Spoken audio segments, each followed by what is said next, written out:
Reforço Betel, só a educação liberta. E panificadora Bom Deguste Delicatessen oferecem Jornal Mundial.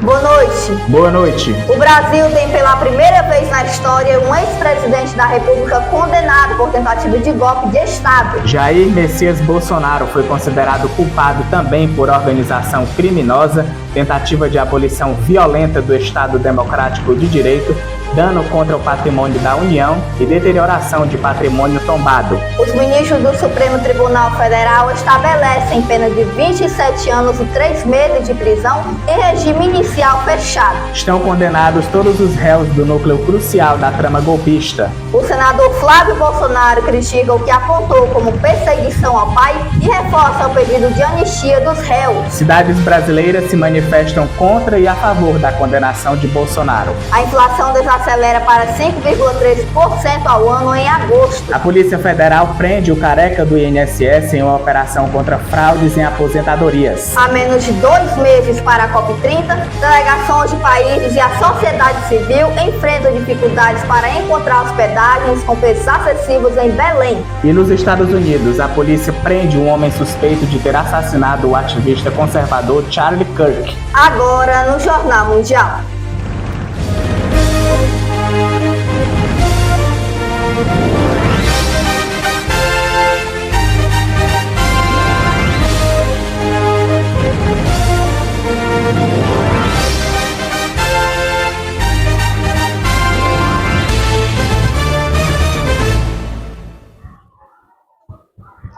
Ontem, quinta-feira, dia 11 de setembro, o Brasil e o mundo assistiram a algo inédito aqui no país. A condenação de um ex-presidente da República por tentativa de golpe de Estado e mais 4 crimes. A soma total deu 27 anos e 3 meses de prisão.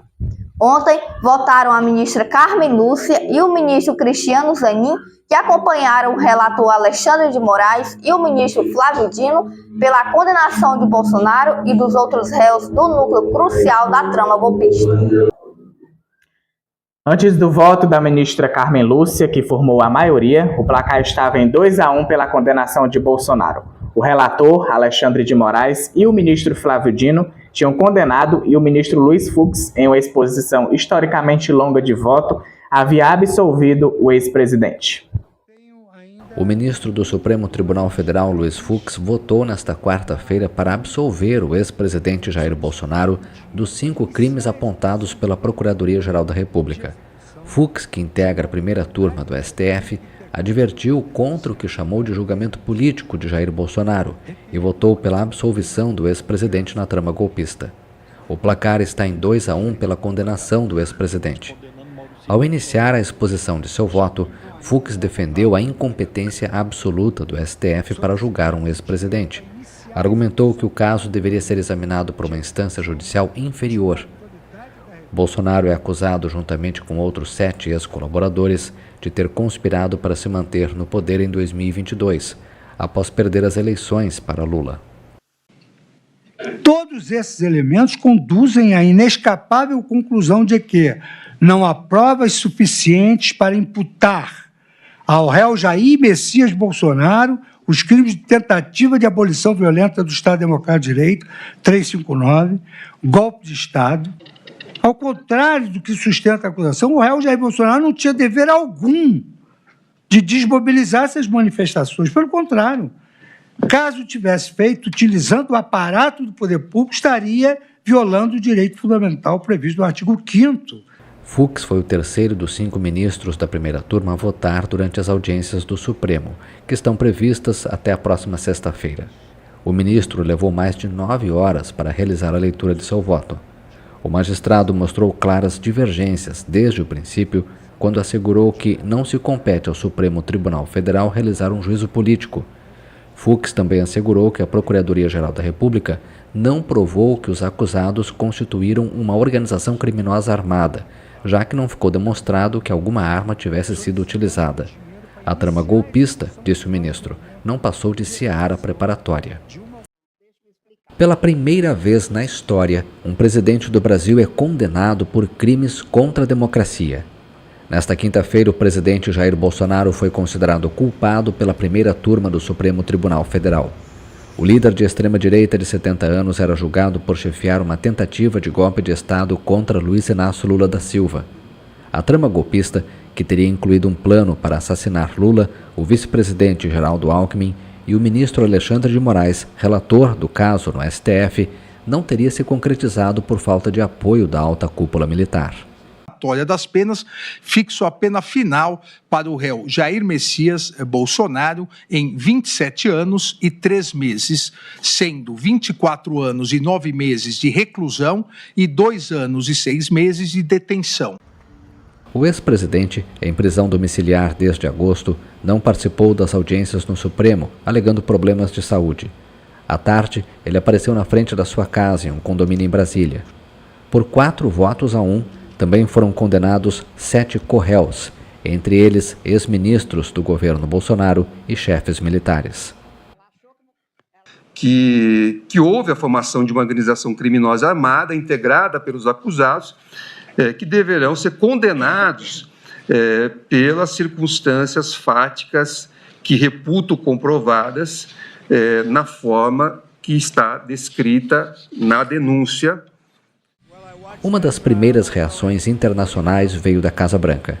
O presidente americano Donald Trump chamou a condenação de muito surpreendente e seu secretário de Estado, Marco Rubio, garantiu que os Estados Unidos responderão adequadamente ao que considerou a injusta sentença. Trump já adotou tarifas alfandegárias elevadas contra produtos brasileiros sob o argumento de que existe uma caça às bruxas contra Bolsonaro, seu aliado.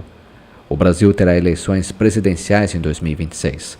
Enquanto Lula, de 79 anos, planeja disputar a reeleição, a condenação de Bolsonaro deve precipitar a corrida da direita para sucedê-lo. O advogado de Bolsonaro, Paulo Cunha Bueno, criticou ontem o veredito do ex-presidente pelo STF, denunciando o que chamou de juízo de exceção. Ele disse ainda que vai recorrer da condenação. O advogado de defesa de Jair Bolsonaro defendeu nesta quinta-feira que o Supremo Tribunal Federal não tem atribuição legal para julgar o ex-presidente. Paulo Cunha Bueno falou com a imprensa após o voto da ministra Carmen Lúcia. Ela confirmou maioria por 3-1 para condenar o líder de extrema-direita pela trama golpista contra o resultado das eleições de 2022. Os crimes que são imputados a ele. Juízo de exceção, em cortes internacionais, é interpretado como violação de direitos humanos. Algo que tem sido creditado recentemente, inclusive por nação estrangeira ao Brasil. O advogado ainda destacou a atenção que Washington vem dedicando esta semana ao julgamento em Brasília. Eu acredito, tenho para mim, que o governo americano está acompanhando esse caso. Aliás, é declarado em várias postagens, etc. Os Estados Unidos estabeleceram tarifas de 50% a uma ampla lista de produtos brasileiros, associando a decisão a uma suposta perseguição política contra Bolsonaro. A Casa Branca também justificou o tarifaço devido a ordens de censuras secretas e injustas para plataformas de mídia social americanas no Brasil. A defesa de Jair Bolsonaro disse que vai recorrer da condenação a 27 anos de prisão que o Supremo Tribunal Federal impôs nesta quinta-feira ao ex-presidente por tentativa de golpe de Estado.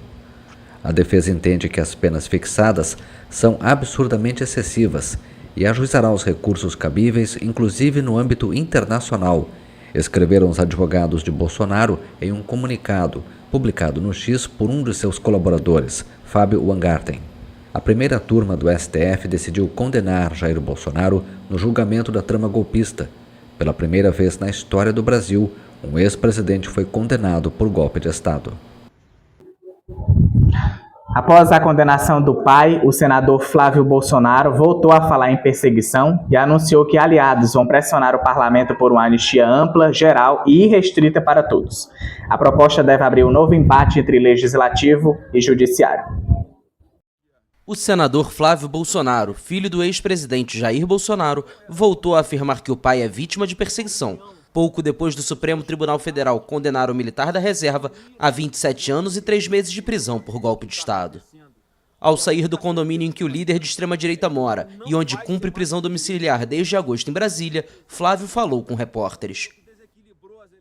O presidente Bolsonaro está aqui firme, forte, de cabeça erguida, para encarar de frente essa perseguição, porque a história vai mostrar que nós é que estamos do lado certo, o lado da defesa da democracia, o lado da defesa da soberania, e não ao lado da defesa da supremacia. O senador indicou que o plano dos aliados de Bolsonaro é agora buscar uma anistia pautada no Congresso. Então nós vamos agora, com todas as forças, unir sim o parlamento, que é quem tem a competência para promover a pacificação desse país, e fazer a anistia ampla, geral e restrita para todos, incluindo o Bolsonaro. Apesar do desejo dos partidários de Bolsonaro, o ministro do Supremo Tribunal Federal, Flávio Dino, já indicou em seu voto pela condenação do ex-presidente que os crimes julgados não são passíveis de anistia. O tema promete ser um novo desafio na relação entre os poderes legislativo e judiciário.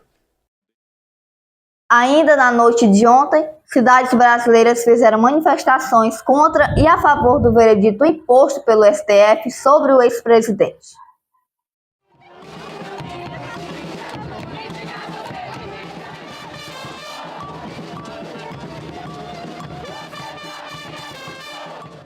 Parecia um carnaval fora de época, mas era comemoração pela condenação de Jair Messias Bolsonaro, após o Supremo Tribunal Federal considerar o político e mais 7 réus culpados pela tentativa de golpe de Estado e outros crimes.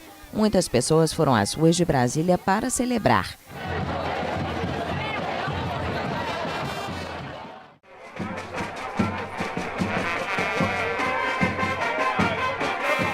No Rio de Janeiro também houve música e alegria. É um dia histórico, né?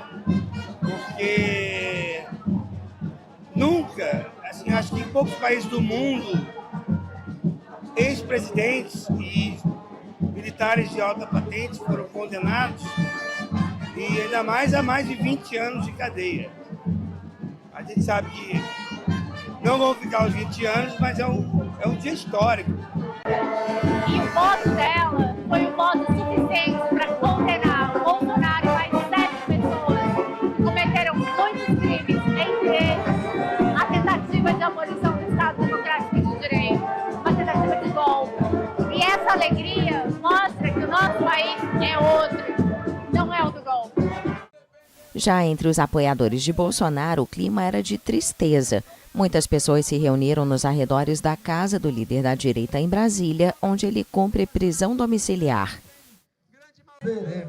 E eu creio que Deus vai levantar alguém, e que seja Donald Trump, para resgatar o nosso presidente. Queridos amigos, irmãos, dessa injustiça. Boa noite, na santa paz do Senhor. Sentimento de extrema injustiça para uma condenação de um homem que deu a vida pela pátria, a vida inteira lutou pelo Brasil. A primeira turma do STF também condenou os 7 co-réus junto com Bolsonaro, entre eles ex-ministros e chefes militares, apenas de entre 2 e 26 anos de prisão. A defesa de Bolsonaro adiantou que vai apelar da decisão, inclusive no âmbito internacional, ao considerar as penas absurdamente excessivas. Uma fonte do Supremo detalhou que a defesa tem 5 dias para apresentar os recursos após a publicação da decisão. O IPCA, a inflação oficial do Brasil, registrou uma queda de 0,11% em agosto. Os dados foram divulgados na quarta-feira pelo IBGE. A inflação no Brasil ficou em 5,13% na comparação anual de agosto, ligeiramente abaixo dos 5,23% dos 12 meses terminados em julho, mas ainda acima da meta do governo de até 4,5%. O Índice Nacional de Preços ao Consumidor Amplo, o chamado IPCA, teve variação negativa de 0,11%, depois de um aumento de 0,26% em julho. Segundo o Instituto Brasileiro de Geografia e Estatística, este foi o primeiro registro negativo desde agosto de 2024 e o mais expressivo desde setembro de 2022, quando o IPCA baixou 0,29%. As quedas de preços mais acentuadas foram registradas no setor da habitação, menos 0,90%, principalmente devido à queda nos preços da energia elétrica residencial, menos 4,21%. Também foram significativas nos setores alimentos e bebidas e transportes. Este indicador é sensível para o governo do presidente Luiz Inácio Lula da Silva, cuja popularidade tem sido afetada nos últimos meses, em parte, pelos preços dos alimentos. O governo previu possíveis quedas nos próximos meses, devido às tarifas punitivas de 50% impostas ao Brasil pelos Estados Unidos, que afetam a exportação de alguns produtos, como café e carne. O Banco Central encerrou em julho o ciclo de alta dos juros, iniciado em setembro de 2024 para controlar a inflação. Manteve a Selic, a taxa básica de juros, inalterada em 15% ao ano. Juros altos encarecem o crédito e assim desestimulam o consumo e os investimentos. Daqui a pouco, a prisão do homem suspeito de ter assassinado o ativista conservador Charlie Kirk nos Estados Unidos. E a reação do presidente americano Donald Trump à condenação de Jair Bolsonaro.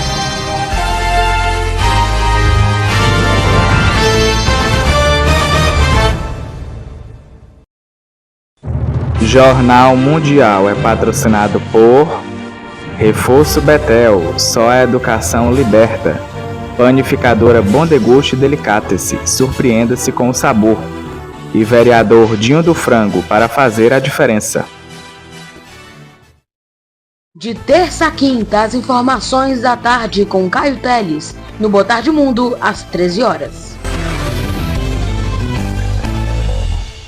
Notícias do mundo esportivo no Hora do Esporte, toda quarta, às 18 horas, com Eduardo Pires. Sábado News, todo sábado de manhã, com Eduardo Elau, às 9 horas da manhã.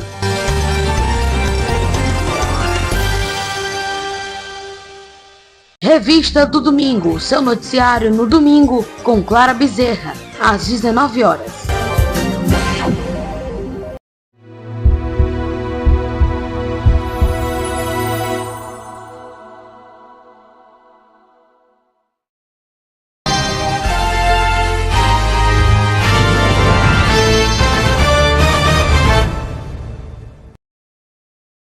O presidente americano Donald Trump classificou de muito surpreendente a condenação do ex-presidente Jair Bolsonaro. O governo dos Estados Unidos não demorou para repercutir a condenação de Jair Bolsonaro pela trama golpista com o objetivo de reverter o resultado das eleições de 2022. O presidente americano Donald Trump, que classificou o julgamento contra Bolsonaro de caça às bruxas, se disse surpreso com a decisão do Supremo Tribunal Federal. Bem, eu assisti ao julgamento e o conheço muito bem. Ele era um bom líder estrangeiro. Eu achava que era um bom presidente do Brasil. E é muito surpreendente que isso tenha acontecido. É muito parecido com o que tentaram fazer comigo, mas não conseguiram. Mas só posso dizer isso. Eu o conhecia como presidente do Brasil. Ele era um bom homem e não vejo isso acontecendo. Os Estados Unidos sempre criticaram o processo contra Bolsonaro. Washington, inclusive, associou parte da decisão de tarifar em 50% os produtos brasileiros a uma suposta perseguição política contra o líder de extrema-direita. Vamos saber então como vai ficar o tempo para amanhã no Brasil? Marcelo Marques, boa noite.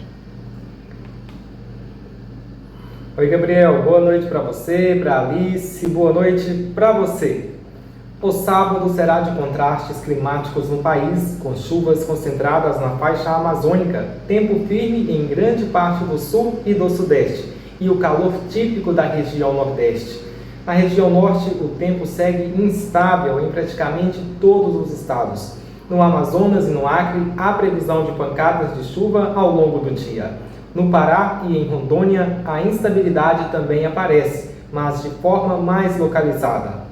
Em Roraima e no Amapá, predomínio de sol. Em Manaus, os termômetros variam de 27 a 32 graus. Na região centro-oeste, o clima seco continua predominando em Mato Grosso, Goiás, Distrito Federal e Mato Grosso do Sul. As temperaturas se elevam bastante à tarde, podendo chegar aos 37 graus em áreas do Mato Grosso. Em Brasília, no Distrito Federal, a mínima fica entre 19 e máxima de 33 graus. Na região sudeste, o tempo fica mais ameno e instável, especialmente em São Paulo e Minas. No Espírito Santo e no Rio de Janeiro, o dia será nublado, mas com a presença de sol. Em São Paulo, capital, os termômetros marcam mínima de 14 graus e máxima de 21. Na região sul, o sábado começa com tempo firme no Paraná, Santa Catarina e no Rio Grande do Sul. Tempo frio pela manhã e temperaturas agradáveis à tarde. Em Porto Alegre, no Rio Grande do Sul, a mínima será de 11 e a máxima de 22 graus. E na região nordeste, sol predominando em praticamente todos os estados, com chance de chuva passageira no litoral da Bahia e de Pernambuco.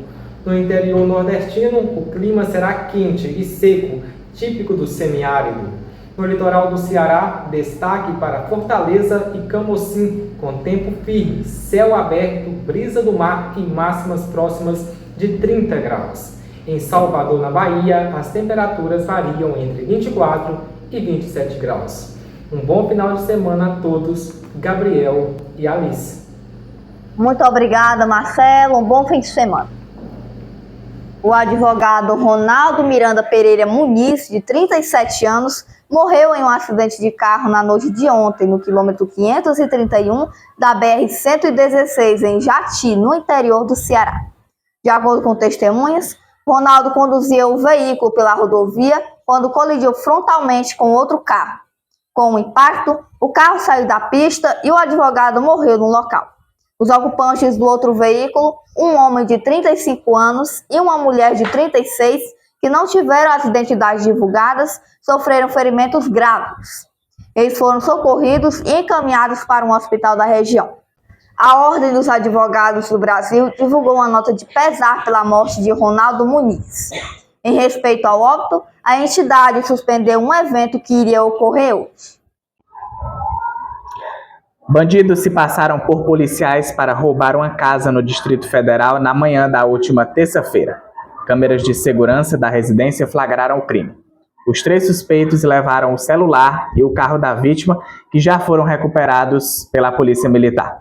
Até agora, ninguém foi preso. O caso aconteceu pelas 10h30 em Samambaia Sul. Pelas imagens, é possível ver quando o morador abriu a porta de casa e se deparou com os 3 suspeitos. Eles entraram no local usando fardas falsas, se identificaram como policiais e renderam o morador. O residente foi obrigado a deitar no chão, sendo vigiado por um dos homens. Os outros 2 suspeitos entraram na casa para pegar os pertences da vítima. Após o crime, a PM foi acionada e encontrou os pertences em uma área de mata, perto de um sítio. A 32ª Delegacia de Samambaia investiga o caso. A polícia dos Estados Unidos prendeu um homem suspeito de ter assassinado o ativista conservador Charlie Kirk. Ele foi detido e está sob custódia policial. O presidente dos Estados Unidos, Donald Trump, anunciou nesta sexta-feira que um homem suspeito de ter assassinado o ativista conservador Charlie Kirk foi detido e está sob custódia policial. O mandatário ainda afirmou ter, abre aspas, alto grau de certeza, fecha aspas, de que se trata do atirador. Em entrevista à rede TV Fox News, Trump afirmou que o pai do suspeito e um pastor ajudaram na captura e acrescentou que vai pedir a pena de morte para o autor do crime. Além disso, uma fonte da polícia de Utah, onde ocorreu o crime, afirmou à agência de notícia Reuters que o suspeito foi de fato detido. Kirk, um influenciador republicano de 31 anos, aliado de Trump, morreu na quarta-feira após ser baleado no pescoço enquanto discursava em um evento na Utah Valley University. O suspeito do crime foi filmado em um telhado da universidade. A captura ocorre no 3º dia de buscas pelo atirador, que mobilizaram uma operação organizada pelos policiais de Utah e pelo FBI. Na noite de quinta-feira, novas imagens da universidade registraram o momento em que um homem pula de um telhado e corre logo após o crime. O governador do estado de Utah, Spencer Cox, afirmou que também pedirá prisão perpétua ao criminoso. Os investigadores envolvidos no caso entrevistaram mais de 200 pessoas e já coletaram mais de 7.000 pistas sobre o assassinato. A seguir, a PF prende o careca do INSS em uma operação contra fraudes em aposentadorias. E o Unicef alerta que a obesidade supera a desnutrição entre crianças pela primeira vez.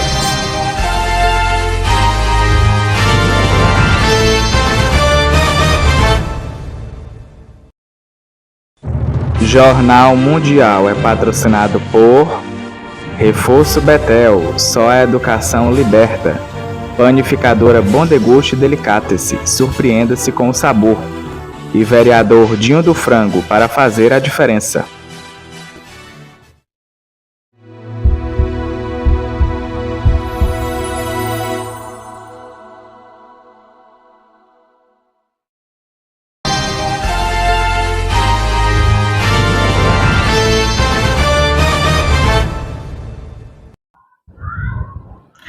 A gente inicia esse bloco pedindo desculpas, porque a reportagem que nós vamos exibir agora era para termos mostrado para você na edição de terça-feira, mas devido a erros técnicos, nós não exibimos. É sobre a escalada nos preços de hotéis e aluguéis em Belém, que ameaçam transformar a COP30 em uma conferência marcada pela exclusão. As delegações de países e a sociedade civil enfrentam dificuldades para encontrar hospedagem acessível. Há 2 meses do início da COP30, a Conferência Climática da ONU, a hospedagem em Belém do Pará, cidade-sede, segue sendo uma dor de cabeça para a organização e delegações. O Hotel COP30, rebatizado no ano passado com o nome atual, ainda não fechou nenhuma reserva para o evento de novembro. Os proprietários pretendem alugar o edifício inteiro para alguma delegação estrangeira, mas até agora seus preços não convenceram ninguém. É um evento mundial, é um evento de uma magnitude que Belém nunca esperou e assim, os valores acabaram ficando desordenados, né? Todo mundo colocou seus valores, até hoje tem pessoas que estão cobrando valores assim que são fora, né, da realidade. O antigo motel chegou a anunciar tarifas diárias de R$ 6.300 em um teste de mercado, segundo o gerente. Experiência que serviu para definir limites. Hoje, os quartos não passam de $350, cerca de R$ 2.000. Apesar de apenas 68 dos 198 países participantes do evento terem pago suas reservas até o momento, a Associação de Hotéis do Pará afirma que a rede hoteleira está quase toda lotada. Durante os preparativos para a COP30, a associação rejeitou um pedido do governo para fixar preços que considerou irrisórios.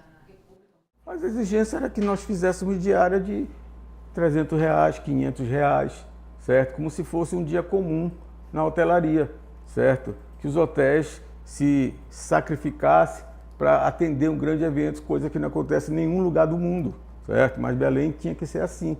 E é lógico que a hotelaria recusou. Para o aposentado Ronaldo França, a COP30 se tornou uma oportunidade para alugar pela primeira vez sua casa de fim de semana nos arredores da capital paraense. Com 3 quartos de casal e piscina, ele pede $370, pouco mais de R$ 2.000 por noite, e já foi contatado por interessados chineses. Eu acho que esse pessoal está em outro mundo, porque estão pedindo preços aí exorbitantes, que o pessoal de fora aí, o que está acontecendo? As pessoas, até o governo do estado está sendo desmoralizado, porque não acompanhou, ele não acompanhou os aluguéis. Aí os caras estão explorando muito. A COP30 receberá cerca de 50 mil pessoas durante 12 dias na cidade amazônica. Para aliviar, Brasília programou a cúpula de chefes de Estado para 6 e 7 de novembro, antes da conferência prevista para entre os dias 10 e 21. Mas não foi suficiente. Vários países sugeriram em julho uma mudança de sede. A ONU pediu ao Brasil que subsidiasse os aluguéis para as delegações. O governo se recusou e lançou em agosto um grupo de trabalho para ajudar os delegados a conseguirem melhores condições. Certamente quem quer luxo teve a oportunidade de ir à COP em Dubai. Quem quer viver a experiência da Amazônia terá a oportunidade de conhecer Belém. Para reforçar a oferta, foram disponibilizados 2 navios privados que oferecerão 6.000 camas. A situação ligou o sinal de alerta no Observatório do Clima, que, preocupado com a hospedagem para a sociedade civil, afirmou que esta pode ser a Conferência Climática da ONU menos inclusiva da história. A Polícia Federal prendeu hoje Antônio Carlos Camilo Antunes, conhecido como o Careca do INSS. Segundo a investigação, ele é o facilitador de um esquema de desvio de dinheiro de aposentadorias e pensões. Também foi preso o empresário Maurício Camissotti. A reportagem é de João Pedro Coutinho. A Polícia Federal prendeu nesta sexta Antônio Carlos Camilo Antunes, conhecido como Careca do INSS, em operação contra fraudes em aposentadorias. Também foi detido o empresário Maurício Camissotti. A ação é parte da Operação Cambota, desdobramento da Sindesconto, que investiga os descontos indefinidos em benefícios do INSS. Estima-se que o grupo tem movimentado mais de 53 milhões. O esquema atingia aposentados e pensionistas em todo o país, com descontos não autorizados em folha. A prisão do Careca do INSS é considerada pela PF, ou seja, pela Polícia Federal, um passo-chave para desmontar a rede dessas fraudes. Essas são as informações, João Pedro Coutinho, Jornal Mundial. A obesidade disparou nos últimos anos entre crianças e adolescentes bombardeada pela publicidade de ultraprocessados, tornando-se a principal forma de nutrição entre crianças de 5 a 19 anos em todo o mundo este ano e superando até mesmo a desnutrição. O alerta foi feito pelo Unicef. O Unicef alertou sobre um aumento da obesidade entre crianças e adolescentes, chegando a 9,4%. Pela primeira vez, a prevalência global de obesidade entre pessoas em idade escolar supera a de desnutrição, que é de 9,2%. Claro, é bastante chocante. 1 em cada 10 crianças vive com obesidade. 1 em cada 5 crianças vive atualmente com sobrepeso. Em termos numéricos, o número de crianças afetadas pela obesidade em todo o mundo é de 188 milhões. Esses números são bastante chocantes. Entre 2000 e 2022, o sobrepeso disparou. O número de jovens de 5 a 19 anos afetados por essa condição dobrou de 194 milhões para 391 milhões. E o aumento é ainda mais acentuado no caso da obesidade, uma forma mais grave de sobrepeso, associada a distúrbios metabólicos, como diabetes e certos tipos de câncer, que às vezes é acompanhada de baixa autoestima, ansiedade e depressão. Em 2022, 8% das pessoas de 5 a 19 anos eram obesas em todo o mundo, ou cerca de 163 milhões. No ano 2000, eram 3%. O Unicef culpa a indústria de alimentos ultraprocessados e suas práticas comerciais voltadas para o lucro. O mais importante é que os governos precisam aprovar leis para regulamentar os produtos e práticas empresariais. Isso inclui medidas desde a rotulagem nutricional na frente da embalagem até restrições de marketing, impostos sobre bebidas açucaradas e melhorias significativas nos ambientes de alimentação escolar. O Unicef admite que esses produtos costumam ser mais baratos do que alimentos frescos, mas insiste que a culpa não é das crianças ou de suas famílias, mas de uma falha da sociedade. A Agência da ONU para a Infância também rejeita o mito que cerca os esportes, afirmando que é impossível escapar das consequências da má alimentação apenas com atividade física. Historicamente, a prevalência de sobrepeso em crianças e adolescentes era maior nos países desenvolvidos. Mas desde 2000 a diferença diminuiu, com as taxas de obesidade disparando em algumas ilhas do Pacífico, onde as importações estão substituindo produtos tradicionais. Para alguns países, isso representa um golpe duplo com a coexistência de desnutrição e obesidade. Isso ocorre em algumas áreas de crise humanitária e conflito, onde grandes empresas doam grandes quantidades de ultraprocessados para promover sua imagem e crianças famintas só têm acesso a alimentos prejudiciais à saúde. Avisamos que amanhã, às 9 horas da manhã, haverá Sábado News com Eduardo Elal e logo à noite o Jornal Mundial. Para rever nossas reportagens, volte o vídeo aqui no YouTube e não esqueça de seguir nossas páginas lá no Instagram. Boa noite. Se inscreva no canal e deixe o seu like. Boa noite e um bom fim de semana.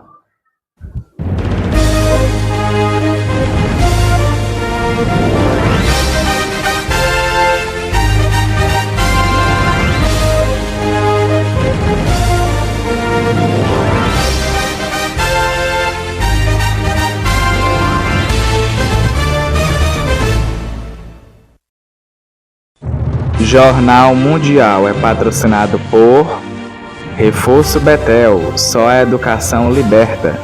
Panificadora Bom Deguste Delicatessen, surpreenda-se com o sabor. E vereador Dinho do Frango, para fazer a diferença.